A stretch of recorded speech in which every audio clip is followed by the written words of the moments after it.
Hi guys, today I'm going to show you how I make my Mexican lasagna. I usually make it with ground chicken, but today I'm going to make it with some ground beef.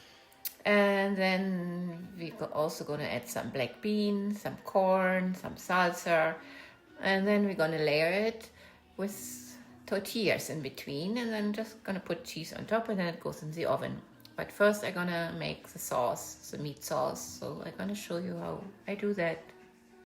Okay, I'm heating up my pan. I'm going to add 2 tablespoons of olive oil. Now I'm adding 2 pounds of ground beef. I have lean ground beef and some lean ground sirloin. Let's break up the beef. Now I'm adding 2 tablespoons of chili powder and 1 tablespoon of cumin. Because it's Mexican. Half of an onion. Usually I would use red, but I only have a white one. A little bit of salt,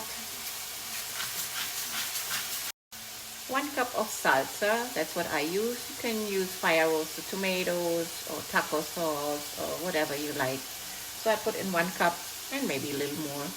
1 cup of corn, frozen or a can, it doesn't really matter. And 1 can of black beans, I rinse them.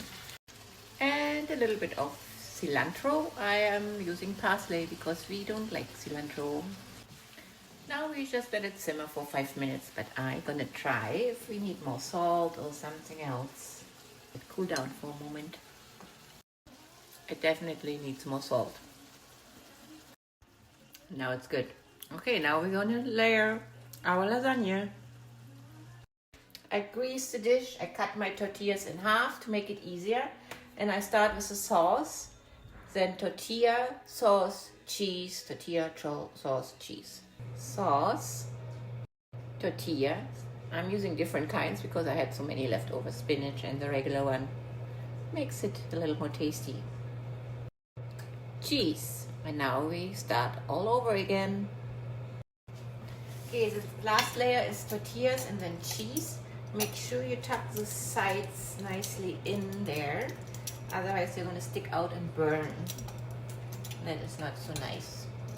Yeah, and then it goes in the oven at 425 degrees Fahrenheit for about 15 minutes until you see the cheese is nice and bubbly, because everything else is already cooked and warm. So we just need to melt the cheese before, after.